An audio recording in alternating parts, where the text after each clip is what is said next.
Okay, so it's 4 o'clock in the afternoon by my clock, so we will get started. Welcome to this CAQDAS webinar, the 12th, I believe, in our series that we started back in September last year. My name is Christina Silva, and I manage the CAQDAS networking project with my colleague Sarah Bullock, who's also here today.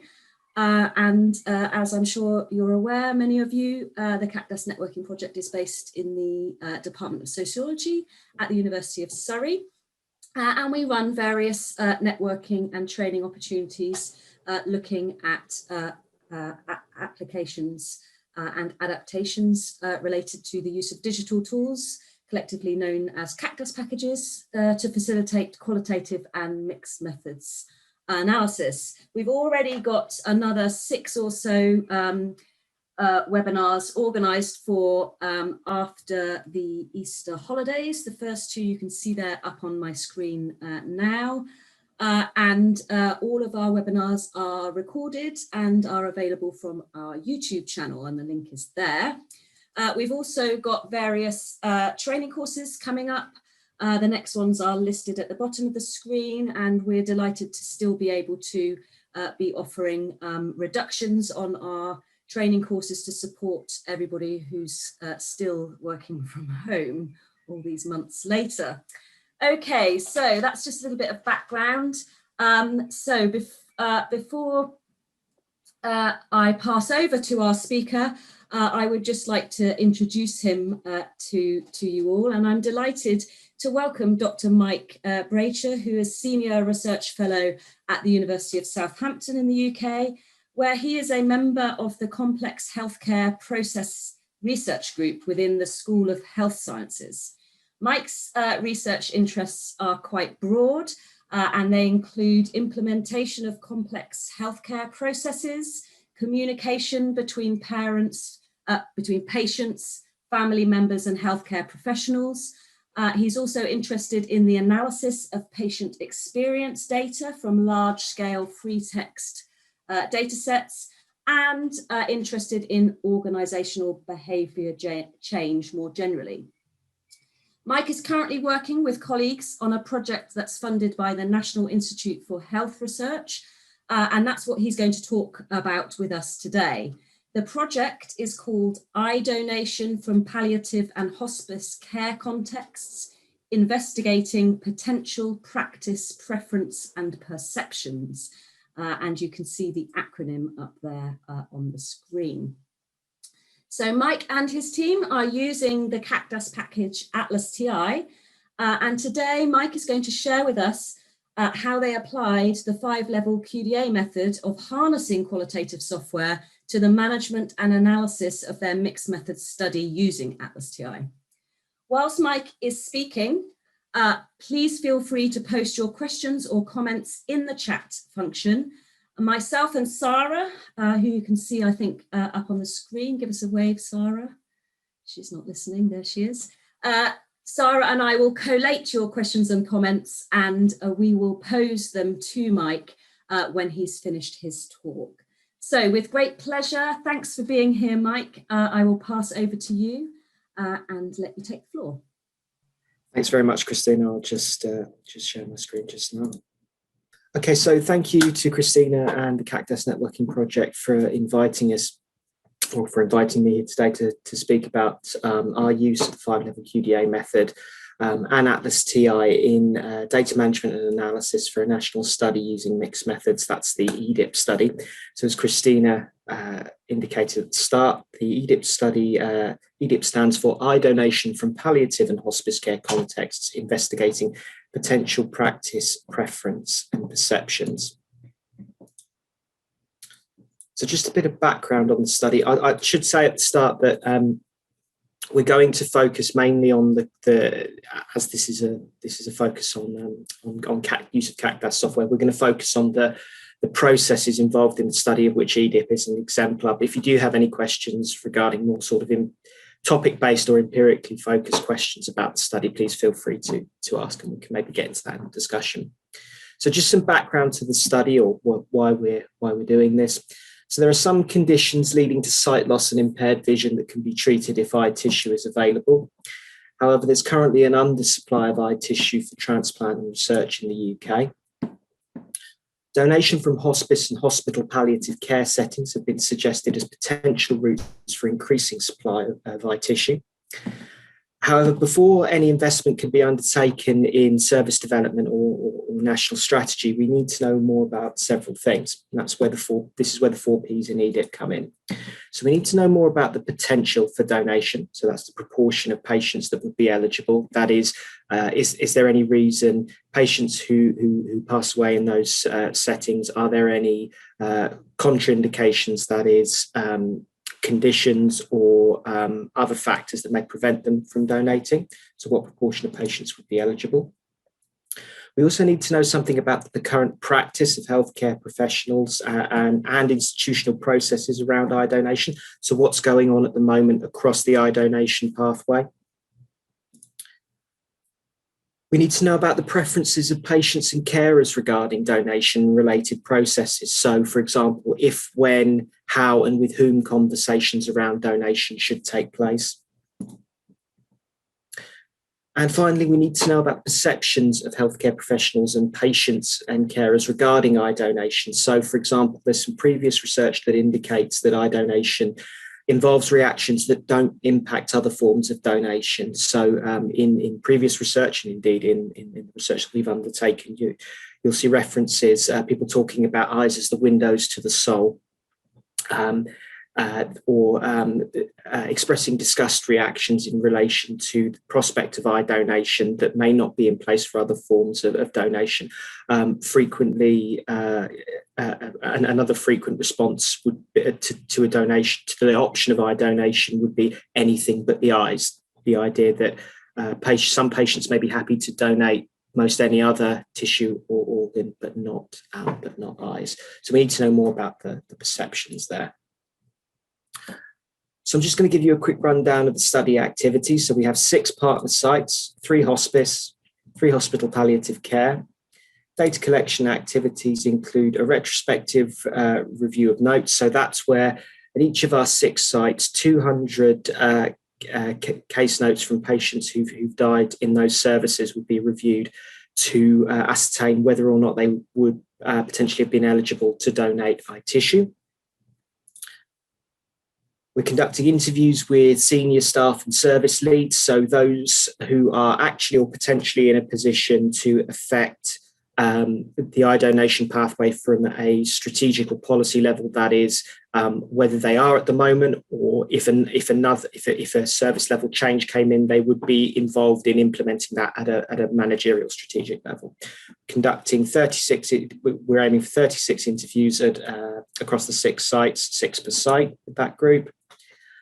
We're also conducting interviews with frontline healthcare professionals. We're aiming for 10 per site. So frontline healthcare professionals would be those who are not involved in strategic or actually or potentially involved in strategic or managerial roles with respect to eye donation, but they may be involved in a frontline capacity. So that may be something like a conversation about donation raised by a patient. A question is asked about donation options, and they may need to seek further information about that. We're also conducting interviews with patients and carers. Again, we're aiming for 10 of each group per site, 60 of each group in total. And again, our focus here is on the perceptions and preferences of patients and carers, what they think, feel, understand about eye donation related processes, and also what their preferences are for different stages of the pathway. So if, when, how, and with whom a conversation around eye donation may be had, preferences for where wishes should be recorded, if they've expressed wishes about donation options, involvement of family in decision-making, if, when, and how family should be involved in those processes. And we're also conducting a national survey of healthcare professionals to be distributed through our national network. So that's the Association for Palliative Medicine in the UK and Hospice UK. So the desired outcome of the EDIP study is the development and pilot testing of an intervention package to increase eye donation rates within hospice and hospital palliative care settings. Now, just to say a little bit about the context of this presentation. So what I'm going to focus on here is covering use of the 5-level method to do several things. So firstly, set up our data so we can navigate it and perform analytic tasks in order to meet the study objectives set out in our protocol.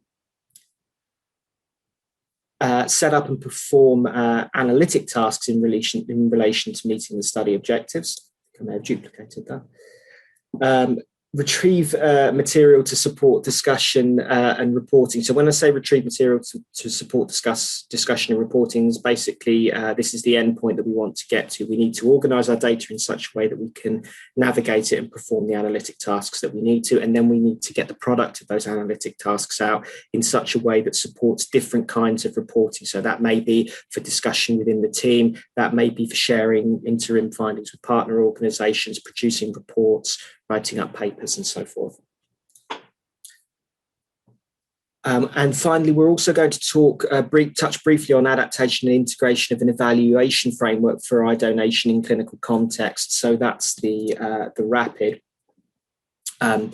I'll talk more about that a little bit later, but what this is going to be an exemplar of is how we can take an existing evaluation framework, adapt it, create an audit trail for the adaptation process, and integrate that into an ongoing analytic process.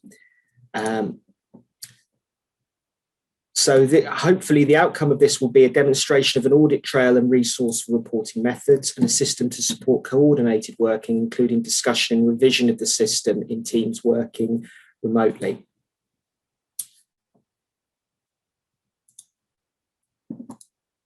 So just a few caveats just to start the presentation. This is a work in progress, so we're currently in the latter stages of our analysis, of our data analysis, to support the Transparent Expert Committee and Delphi process that will be informed by our empirical research, which will lead to the development of an intervention.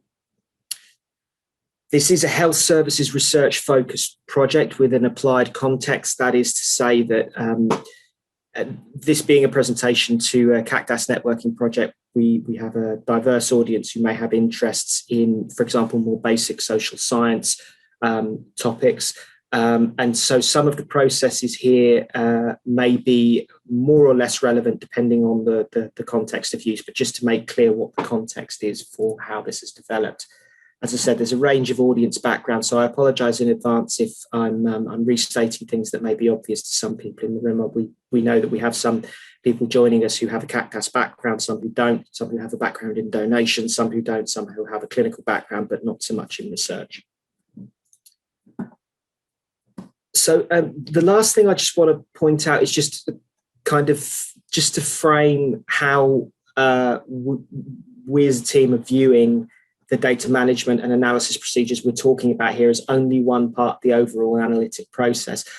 Just to go right back to the title of the seminar series, the CAQDAS networking project, that is computer-aided qualitative data analysis software, the emphasis being on the computer-aided. What this is aiding is a range of other analytic procedures, both individual and social cognitive processes, discussions, writing things down on pieces of paper that then find their way into other forms of discussion, analysis, and decision making. So, as I said, the implication is the individual and social cognitive work is supported and not performed by this system. And I just wanted to, this is a little vignette from a book. You can see the reference just down in the bottom left there by some interesting work by a philosopher and neuroscientist called Andy Clark, who wrote a book called Supersizing the Mind, which is about embodied cognition and what he calls cognitive extension. So the use of tools, embodied practices in cognitive processes. And the reason I wanted to start the presentation with it was because I think it exemplifies the point that I was trying to make here. So he starts with a vignette to illustrate his point about cognition being more than a process that happens just in an abstracted process that happens in the mind, but it involves other things as well. And he's talking about an encounter that the physicist Richard Feynman had with a historian who was looking through It's just late in Feynman's career, the historian's looking through some papers from some famous work that Feynman did, and comes up with a piece of paper with a famous equation on it. I'm not sure what it was, but he turns to Feynman and he says, this is a wonderful example, something like this is a wonderful example of the cognition. And Feynman, somewhat puzzled, says, no, it is the cognitive process. And the historian's somewhat puzzled and says, well, no, the cognition happened in your brain or in your head. And he said, no, it happened on the paper. I would not have got to the point that I'd got to with this if I hadn't written this down. It was a necessary part of the cognitive process. So that's kind of the way that the departure point that I wanted to kind of start from to frame what we're going to talk about here, which is this is something that supports analysis. It in itself does not conduct the analysis for you, if you like. Okay, so with that in mind, let's just stop that presentation and move on to look at what we've actually done with the 5-level method. So what I'm going to do is just start right at the beginning with the two kind of most fundamental aspects of the 5-level method that have been instrumental in how we've used it. So the 5-level method, developed by Christina Silva and Nicholas Wolff, is a model, a toolkit for planning how you're going to take the study that you've designed in your protocol or other document and convert that into individual tasks, literally things you're going to do and how in order to achieve the objectives that you've set out. In this, and these two tables can be found in the 5-level books. They're also on the website. The 5-level method breaks this down into 2 levels of strategy, translated to 2 levels of tactics. So level 1 is the establishment of objectives. So what's the purpose and context of the project? This is usually expressed as research questions and a methodology. Once we have that, we move to level 2, which is an analytic plan. So the conceptual framework and the resulting analytic tasks, so specific things that will be needed in order to answer those questions and meet those objectives. There's then a translation process, which results in translating those analytic tasks to specific software tools. This is where we're bringing in CAQDAS and other software that we may want to use to do that. And that's going to be a key point. ATLAS is a kind of central hub in this, but as we'll see, ATLAS isn't the only bit of software that we're using on this. And then translating these results back again. And then levels 4 and 5 are looking at the types of tools that will be selected to do the different jobs that have been specified that perform these analytic tasks. So you may use straightforward individual software operations, so just individual functions that are familiar and readily available within a given piece of software, or you may construct more sophisticated tools from combinations of software, maybe within one program or within different pieces of software, or perform them in a custom way. Now, if we take those principles and look at the flow diagram that we have here, we can see that this process isn't linear. It's actually something that occurs across the life of the project. So it's a cyclical process that can repeat any number of times across the life of your project. So having set objectives, there's an analytic plan that's developed. The translation process takes place where the units of an analytic task are mapped to specific software operations. Selected tools are identified. Maybe there are some constructed tools that are used, and then the analysis is performed. That results in an outcome, and that outcome in itself may shape what the next analytic task is. So where do we go from here? And the process sort of starts again.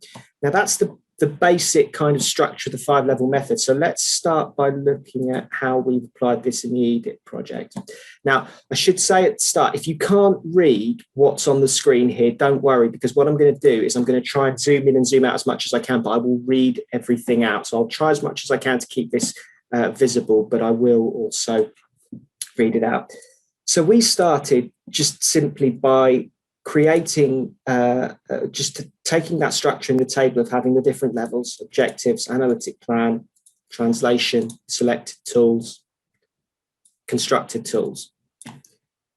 And we just began populating this process and following it along. So here we have our objectives just down the side here. So for example, let's just zoom in a little bit there. Sometimes difficult to get it to snap to the place you want it to. There we are. So the first objective, we start with objective 2 in this presentation. Objectives 2 to 4 are the ones we're going to focus on here. So don't worry that objective 1 isn't here for the moment. So for example, objective 2, to map system-based barriers to operationalizing eye donation, including how potential donors are currently identified and referred to the National Health Service Blood and Transplant Tissue Services Division, which is the body that oversees retrieval of eye tissue in the UK, and what services, resources and documentation are in place to raise awareness and embed eye and tissue donation in end-of-life care planning. So there's a lot going on in that objective. I won't read out the others because we'll get onto those in a little bit more detail a little bit later, but let's start and see how we've started to address these objectives. So if we look at the analytic plan here, as we said, we've conducted and at this point we're going to focus mainly on the interview data just as an exemplar. So we're at the point where we've conducted interviews. We've got interview data that we need to analyze in order to answer to meet the objectives that we've spoken about and to answer relevant questions. Now, just to give you an idea of how those questions are or how those interviews were conducted, we have, this is, again, I won't read all this out, but this is an example interview schedule that we have. This one is for strategic or managerial healthcare professionals. We have questions and prompts. We have domains for those questions, so attitudes, knowledge and behaviours, experience, practice, and so on. So we've conducted interviews to explore those questions in order to meet the study objectives that we've stated. And so now we're going to specify an analytic plan with relevant tasks that we need to conduct in order to follow that process. We're going to talk about how we translate that into specific tools that we're going to, processes that we're going to use to complete those tasks, and whether those involve selected or constructed tools. So that's where we're going to go from here on in. So the first stage is to conduct initial familiarization and verification of data prior to loading it into ATLAS.ti. So this will be familiar to most people who've conducted qualitative research involving interviews. Before it goes into the software, there's a process. You've had your transcripts back from your transcribers, and you conduct some initial familiarization and checking just to make sure that the transcription is accurate and to give you a chance to familiarize yourself, immerse yourself, or start your immersion in the data. And that was performed in this study just using Microsoft Word and Media Player. Now, at step 2, we load the data into ATLAS.ti, reflecting the organization of the folder structure in the EDIT project documents folder. So this is where we can bring in Atlas. So what we're doing, the first thing that we're doing is we're loading in documents and we're creating a folder structure that mirrors the structure of the project so that we can have a system for subsetting, organizing the data that we've got. Now, what we can see here in this pane here is a bunch of interview transcripts. These up here with HCPI are interviews that have been conducted with healthcare professionals who have a strategic or managerial role. The next 3 digits after that are the order in which they were conducted, and the 2 digits after that are the site ID, so sites 1 to 6. What we've done here in document groups is created folders relevant to the attributes for each of these. So, for example, these here are all strategic or managerial healthcare professional interviews. So we've created a folder for that, and we've put them all in there. They also belong to Site 2, so we've created a folder for Site 2, and they've also gone into the Site 2 folder. Now, the other thing that we've got here, you might notice, is a bunch of document groups with little cogs in them. These are smart groups. So these are groups that will automatically assign documents to them based on a query. So, for example, this one, if we wanted to find where you see SO4 strategic managerial interviews or SO2 strategic managerial interviews, these allow us to subset by just give me all the interviews for Site 2 that are strategic or managerial.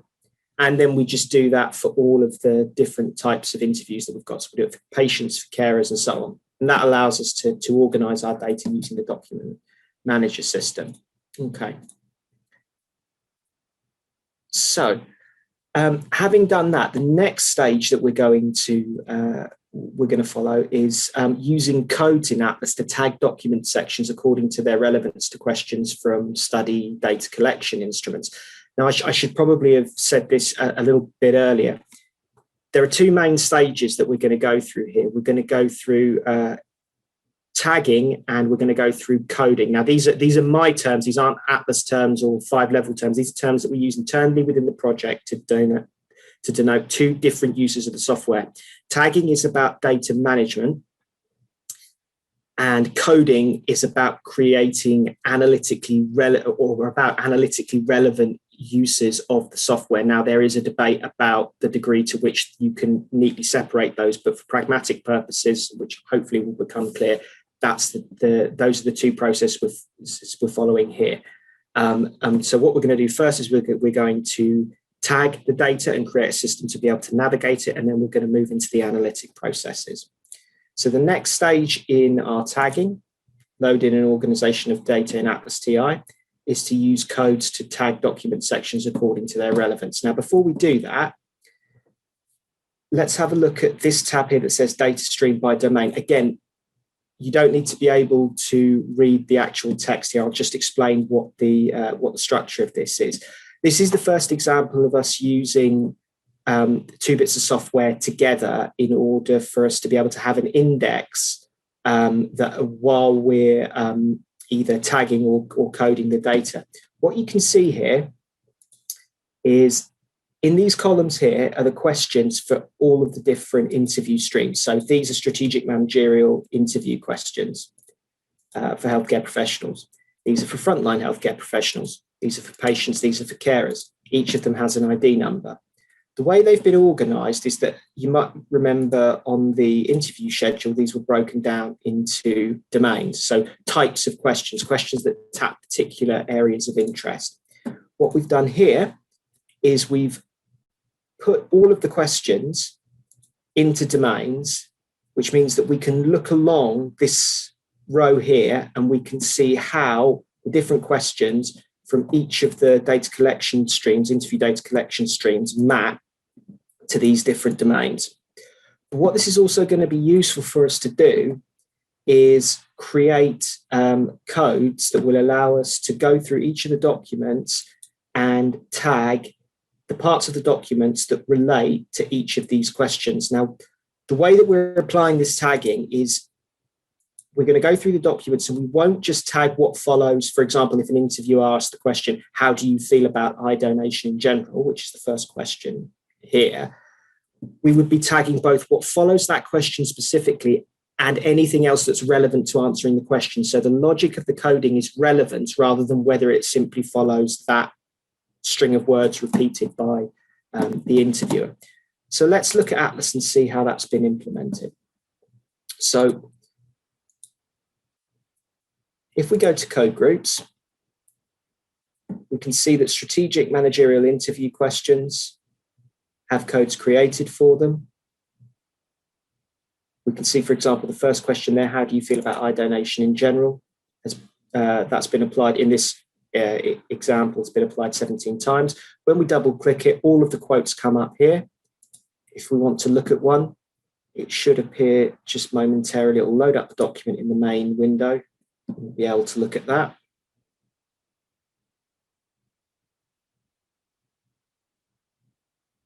Sorry, it's just taking a few seconds there. There we are. Just move this off the other screen just now. So what you can see is that that's been applied to this part of the document. Can I just start by asking how you feel about eye donation in general? And that's been tagged so that we know that that then relates to how do you feel about eye donation in general. As I said, if there are other parts of the data, each of the transcripts that are relevant to answering that question, then they would also be tagged for that. So we go through each of the documents as they're loaded in, and we apply this tagging system to the document. Okay. So now we've created our initial sort of data management system. Task 3 is to start our content analysis of organized data to address study objectives 2 to 4. So this is going to involve two kinds of coding. So we're going to start with a deductive coding process where we're going to apply preset codes for areas of interest to the data. And then we're going to undertake an inductive coding process where we're going to look for observations of interest in the data and create codes to tag those. Where we're trying to get to is to a system where we can combine both those deductive and inductive parts of the process in order to interrogate the data and focus on very specific areas in relation to each of the questions that will contribute to us meeting those objectives. So the first step is to create an initial coding system based on the components of objectives. Now, if we go back to Atlas, the way we've done this is you can see these codes down the left here. You should be able to see they've got OBJ, OBJ2, OBJ3, OBJ4. So objective 2, objective 3, objective 4. You see this little yellow tag here, which indicates, and it will pop up in this pane down here, which indicates that it's got a comment attached to it, which is just the objective as it is stated in the study protocol. Now, if we open this up, what we find is we've got codes attached to this that break down the objective into its constituent components. So I'm just going to read objective 2 out again. So objective 2 was to map system-based barriers to operationalizing eye donation, including how potential donors are currently identified and referred to NHS-BT tissue services, and what services, resources, and documentation are in place to raise awareness and embed eye tissue donation in end-of-life care planning. So we have identification of eligibility. We need to be able to say something about processes related to identification of eligibility. We need to say something about referral processes. We also need to be able to investigate and interrogate the data in order to say something about the services, resources, and documentation available to support end-of-life care planning. So we've broken it down in that way. Go back to our table here.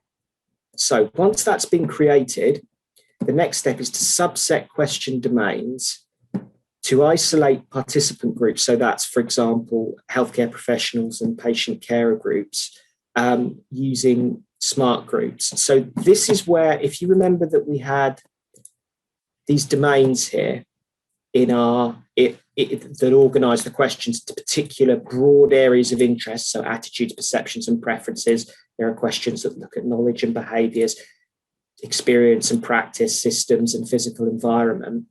What that objective is telling us to do is to subset the questions in the way that we see in this sheet here. So to take this, so to create a way of subsetting these questions by their domain and also by the type of participant that they relate to, healthcare professionals or patients and carers. Now, the way we're going to do that is you can see that we've created code groups here for attitudes, perceptions, and preferences. And there are all the related question codes in there that we tagged earlier. Experience and practice, and so on. What we've also got are these smart codes here. This has got a little cog next to it. And what that's going to do, in the same way that we did for document groups, smart document groups, is we've created for each of the domains a subset that gives us only the questions that relate to healthcare professionals in relation to attitudes, perceptions, and preferences. or only those that relate to patients and carers in relation to attitudes, perceptions, and preferences. Okay.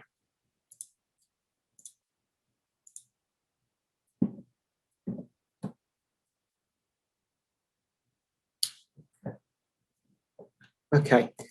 Now we've created it. The rationale for doing this is that what we've built towards is something that's going to allow us to focus our analysis in relation to the different questions and areas of interest that we've got. Because as you can see, we have a range of questions that map to a range of domains, and we also have different components of objectives that we will need to report on. We need to be able to navigate the data in such a way that we can break it down by a specific area of interest and work in relation to that area. Otherwise, it becomes unmanageable. So the next step is to conduct inductive coding within the objective codes to characterize responses. So this will provide the descriptive analytic material for generating findings.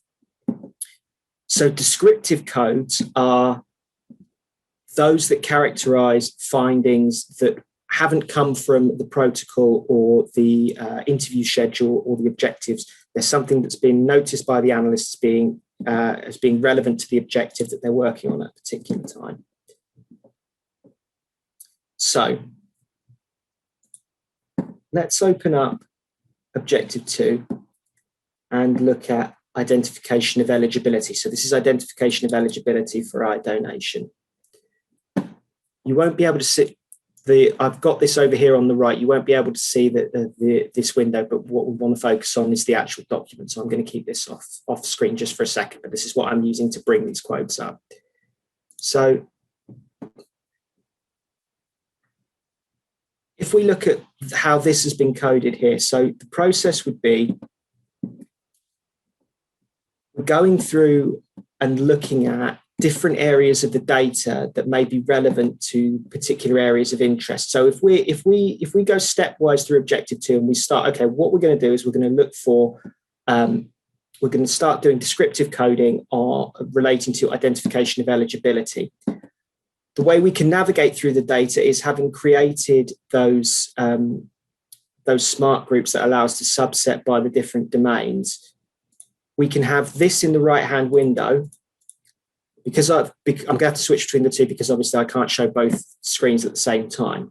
We can have this in the right-hand window and we can see all of the questions in one area organized by their domain. So if I'm interested in specifically in identification of eligibility for donation, rather than having to, for every single objective, go through all of the transcripts every single time, which would be unworkable, because we've already done that process once and we've broken it down, we can have a more directed form of searching. So I can look for questions that may be relevant to answering that. So for example, the most obvious one here is, can you tell me which patients are likely to be eligible for eye donation?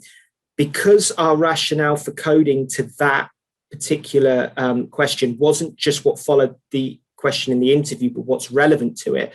We've already done the work of identifying what may be relevant to that. Now, that's not to say that in order that this will be the only thing that we will look at.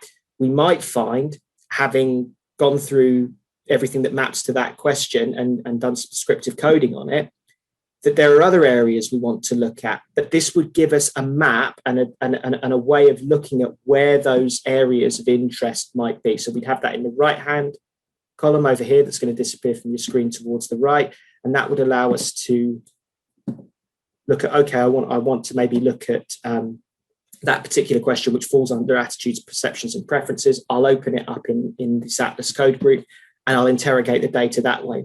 So we have an index that lets us move through and look at potentially analytically relevant areas.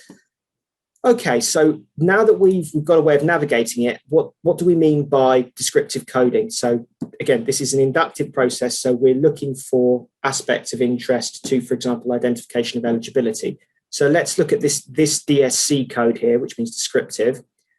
So what's happened here is we've got a response. The interviewer says, so evaluating patients for eligibility, can I take it that would not be a normal part of the role that you're doing at the moment, the answer is no. And we've got some more commentary about who would you expect to undertake this process. Simple descriptive tag there for eligibility assessment, not part of own role. Now, if we go and have a look at what other DSC codes turn up, so other kinds of descriptors that have come up, I mean, one of them, for example, is cancer eligibility. So one of the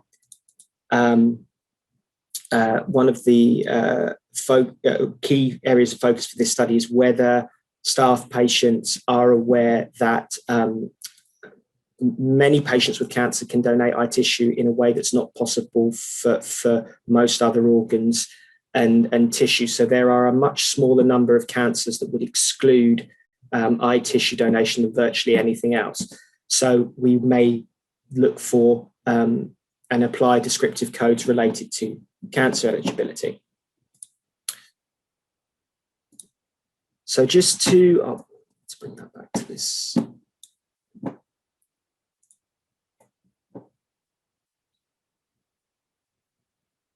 Sorry, I just need to make sure I'm on the right. Okay, so just to recap then, so what we've done is we've now gone through using that process that we created earlier to navigate the data in relation to areas of interest. We've created a data management system for allowing us to specify the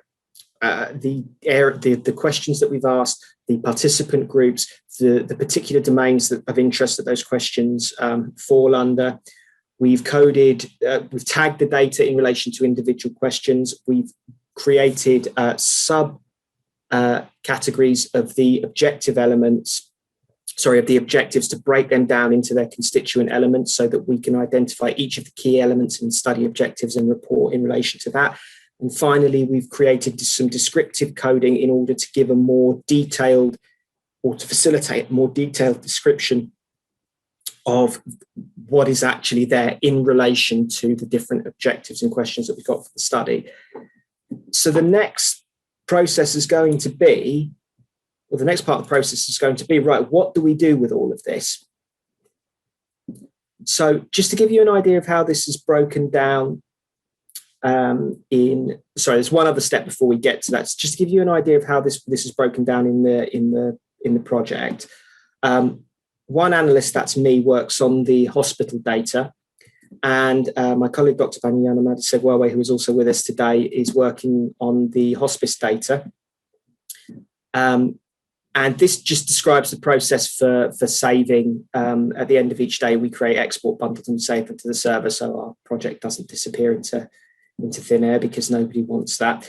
But the important part of this is that each week we're having discussions about what's coming up in our analysis on both sides. And we're literally doing something very similar to what we're doing in this session here, which is that we're both showing each other what the work that we're doing and discussing its application as it evolves. And that is a vital part of the analytic, an essential part of the analytic process that is facilitated by exactly the process that you've seen here. And it also allows us to make sure that if there are major analytic decisions that are made about, for example, combining codes or deciding on a definition of a particular descriptive code, that we can create an audit trail as that happens and not have to think about it later and think, okay, why did we make that decision, which makes things a lot easier when we'll write it up later.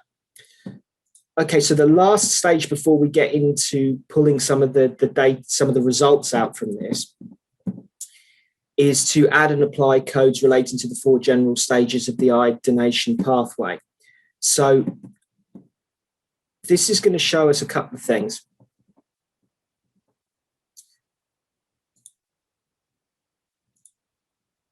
The code group here is ED path stages, and each of the codes is tagged as ED path. So what I want to do is it's just a quick aside. I just want to bring this up because this is an example of how Atlas helps you integrate not just what you do in Excel and other software that you can use with it, but also good old-fashioned pen and paper, which, going back to the Feynman example at the start, is still one of the most powerful individual and social cognitive tools that we have to make sense of things. So if we just go down here to setup and planning. A great example of this, if I just zoom in on that, we'll come back a little bit more. Okay, my apologies, this happened last time. It seems to want to, let me see if I bring this. There we go, that's better. Okay, so what we've got here is, I'm not going to explain this whole mess that's on the whiteboard here, but what you're seeing is something that happened right at the start of the EDIP project, which is each of our sites, we have a principal investigator partner who helped us plan the approach for each of the sites. So 3 hospice, 3 hospital palliative care. Now, part of the logic of this project is that while there are certain things about the overall process that are the same no matter where you go, hospitals are different, hospices are different, the way they're organised, the way people work together is different. So, for example, the recruitment strategy may differ between sites because we're interested in, for example, for strategic and managerial healthcare professionals, who the key people are. But who the key people are may change depending on the site that you're looking at, but also what stage you're at in the process. So what you're seeing here is the social cognitive process that took place between myself, Banyana, and one of our principal investigators to try and identify who we should speak to and where they are and what their role is. Now, what's relevant to the eye donation pathway stages, the ED path stages, is these boxes at the top. So what we found was we repeated this across the site, and what we found was that this was pretty stable. So these are the highest level categories that we've been able to come up with that characterize the different stages in the process, no matter where you are. Now, these other rounded boxes that come off of it, they will look different depending on what site you're looking at. But this has given us a structure that we're going to use to conduct our final coding exercise, which is deductive, which is where we will tag each of the parts of the documents in relation to what part of the pathway they relate to. So do they relate to advanced care planning? So that is, those are discussions that will occur when someone is receiving end-of-life care, either at the beginning or later on in that pathway. And there may or may not be discussions around donation embedded within those. After the patient has died, there will be, or perhaps beforehand, there may be processes related to referral to NHS-BT, NHS Blood and Transplant, which is the retrieval service. There is the process for retrieval, and then there is the post-donation process and stage. And the post-donation stage may include things such as communication with family about or loved ones about where the donated gifts or the donated tissue was used, the support that family received or not, as the case may be. So we've now used this to order the findings that we've generated through that analytic process in relation to these 4 areas of the pathway. That's going to be, I'm not going to go into this in detail because that's beyond the scope of this presentation, but that's going to be very useful to us when we get into the next stage of our project, which is putting our findings to a transparent expert committee, which is a panel of experts and various stakeholders who will evaluate the findings and provide recommendations that will form the basis for development of an intervention across the pathway with the aim of raising eye donation rates, and that's going to be tested at 1 hospice and 1 hospital palliative care site in Q4 of this year, and that will mark the endpoint of the study. But having done this at this point, this will help us to retrieve information that will be useful for that process, which leads us on to retrieval. So, step 6, reporting of descriptive analysis. So what we need to do now, having done this work, and you've listened to me chat on for, I'm sure, much longer than is comfortable for most people. So I'm sure we'll want to see some actual results out of this. Now, what does all this give us? So let's first have a look at how we might think about what we're going to get out of this. So we said at the start that we broke down objectives. So this is a model report, part of a report that we might be writing. So for example, the end study report, something that might turn into a paper, something that may be reported to a specific stakeholder or partner. But what we've got here is just a report on objective 2. So to map the system-based barriers to operationalising eye donation, including how potential donors are currently identified and referred to NHS blood and transplant, and what services, resources and documentation are in place to raise awareness and embed eye and tissue donation in end-of-life care planning. What we did in ATLAS was we broke that down into constituent components. I haven't fully elaborated it here. We're only going to focus on one area, which is identification and referral. But what we've done here is set up a document so that, okay, we'll start with looking at identification and referral. That breaks down into identification and referral processes. We've got 2 groups of participants. FL stands for frontline, so frontline healthcare professionals. STR-MAN stands for strategic and managerial. So what we've done is we've almost created a kind of paint by numbers structure, and this may change. This is the starting point, not the end point. This is just a starting point for us to be able to start breaking down these areas and talking about specific parts of the objectives in order to cover all these areas. Now, what you can see here is cancer as a barrier to donation. At the end point of this, we're going to talk about identification and what frontline healthcare professionals have told us about that. And we've got one finding here. So the question is, how do we get something to support that finding? Now, the way that we've done this is using I haven't said very much about what's happened because it's largely been self-evident about what we've done with constructed tools. I'm not going to describe it. I'm not going to read it out from this table. What I am going to do is just show you what we've done. We've got a constructed tool here which uses smart codes in combination with a co-occurrence table to allow us to navigate between the data that was the analysis that we did deductively and the analysis that we did inductively. So the DSC codes and the other codes that were applied in the deductive analysis. So to start with, we created smart codes to break down the components of the objective. So here's objective 2. Here's one component of objective 2, which is identification of eligibility. And we've broken it down by healthcare professional group. So that's what we've done in this Word document. That's how we got to there. So that gives us that at the moment, but that just gives us everything that falls under those particular codes. I mean, it doesn't tell us anything more specific than that. This is where we bring in the co-occurrence table. So if we open this up here, what we're going to do is we're going to put that smart code. Oh, no, I have gone into I want that in a column. We're going to put that in a column. And then in the rows, we're going to put, now what we would do is we'd put all the DSC, if we were doing this for real, we would put all the DSC codes. Now the reason we would want to do that, I'm just going to do a few here, I'm not going to do all of them.